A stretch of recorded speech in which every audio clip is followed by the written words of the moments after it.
Em nome do Pai, e do Filho, e do Espírito Santo. Amém. Amigo, amiga, louvemos ao bom Deus por nos ter dado Jesus, sua palavra viva.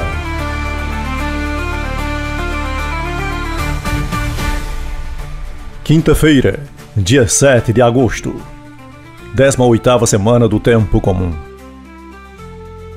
A primeira leitura está em Números capítulo 20, de 1 a 13. O salmo responsorial é o Salmo 94. O evangelho de hoje está em Mateus, capítulo 16, de 13 a 23. Primeira leitura.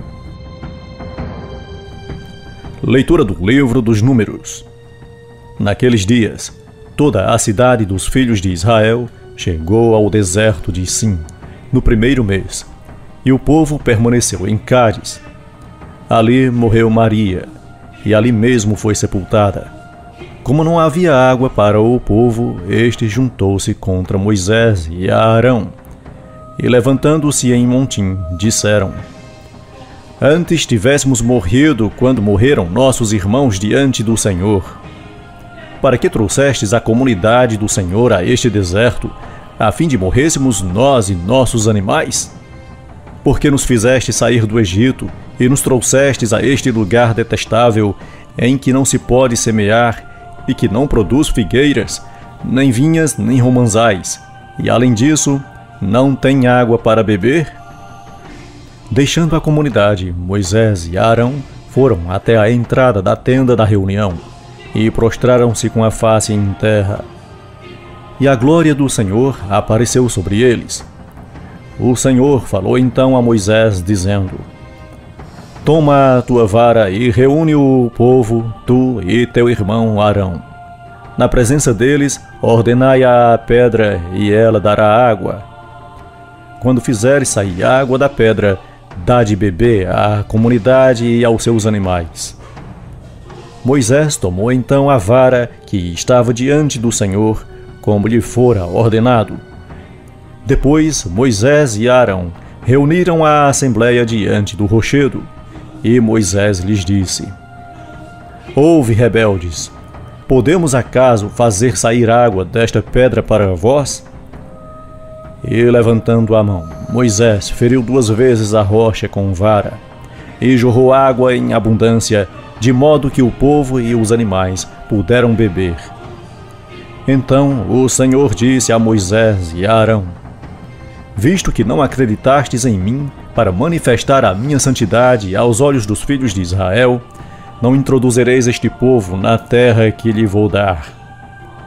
Estas são as águas de Meriba, onde os filhos de Israel dispuseram contra o Senhor, e lhes manifestou a sua santidade. Palavra do Senhor, graças a Deus. Salmo responsorial. Oxalá ouvisseis hoje a sua voz, não fecheis os corações como em Meriba.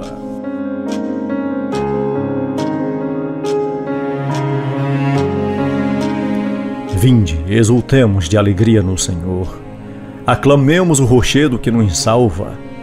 Ao seu encontro caminhemos com louvores, e com cantos de alegria o celebremos.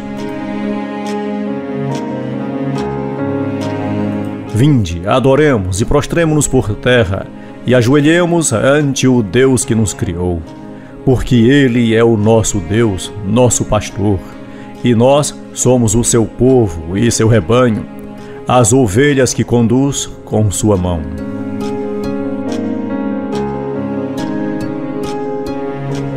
Oxalá ouvisseis hoje a sua voz, não fecheis os corações como em Meriba, como em Massa, no deserto, naquele dia em que outrora vossos pais me provocaram, apesar de terem visto as minhas obras.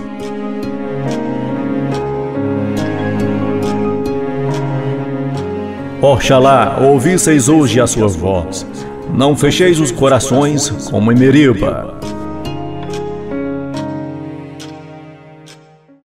Aclamação ao Evangelho. Aleluia, aleluia, aleluia! Tu és Pedro, e sobre esta pedra eu irei construir a minha igreja, e as portas do inferno não irão derrotá-la. Proclamação do Evangelho de Jesus Cristo segundo Mateus. Naquele tempo, Jesus foi à região de Cesareia de Filipe, e ali perguntou aos seus discípulos: Quem dizem os homens ser o Filho do Homem? Eles responderam: Alguns dizem que é João Batista, outros que é Elias, ou ainda que é Jeremias, ou algum dos profetas. Então Jesus lhes perguntou: E vós, quem dizeis que eu sou? Simão Pedro respondeu: Tu és o Messias, o Filho do Deus vivo. Respondendo, Jesus lhe disse: Feliz és tu, Simão, filho de Jonas, porque não foi um ser humano que te revelou isso, mas o meu Pai que está no céu. Por isso eu te digo que tu és Pedro, e sobre esta pedra construirei a minha igreja, e o poder do inferno nunca poderá vencê-la. Eu te darei as chaves do reino dos céus. Tudo o que tu ligares na terra será ligado nos céus. Tudo o que tu desligares na terra será desligado nos céus. Jesus então ordenou aos discípulos que não dissessem a ninguém que ele era o Messias. Jesus começou a mostrar aos seus discípulos que devia ir a Jerusalém e sofrer muito da parte dos anciãos, dos sumos sacerdotes e dos mestres da lei, e que devia ser morto e ressuscitar ao terceiro dia. Então Pedro tomou Jesus à parte e começou a repreendê-lo, dizendo: Deus não permita tal coisa, Senhor, que isto nunca te aconteça. Jesus, porém, voltou-se para Pedro e disse: Vai para longe, Satanás. Tu és para mim uma pedra de tropeço, porque não pensas as coisas de Deus, mas sim as coisas dos homens. Palavra da salvação. Glória a vós, Senhor.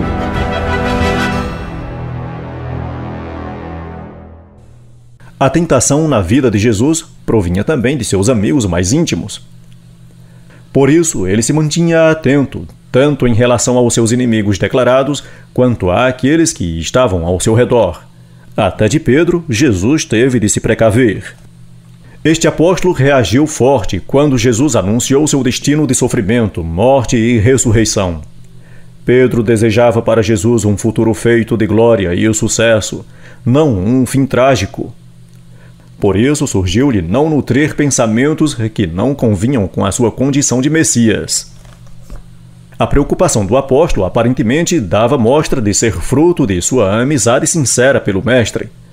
Todavia, Jesus não pensava assim. Antes percebeu imediatamente na intervenção do discípulo a presença do tentador. Daí a dureza com que o tratou, chamando-o de Satanás, pedra de tropeço, insensível para as coisas de Deus. Se Jesus tivesse dado ouvido à sabedoria humana de Pedro, teria sido infiel ao Pai. Não era possível realizar o modelo do Messias glorioso, prescindindo da cruz, sem compactuar com projetos contraditórios àquele do Pai. O Mestre não estava disposto a acolher o caminho da ambiguidade, servindo a dois senhores. Sua vida estava toda nas mãos do Pai. Não seria um discípulo, mesmo o escolhido para ser líder da comunidade, que o desviaria de seu caminho. Oremos. Senhor Jesus, abre meus olhos para eu detectar e rejeitar tudo o quanto me possa desviar do teu caminho. Amém.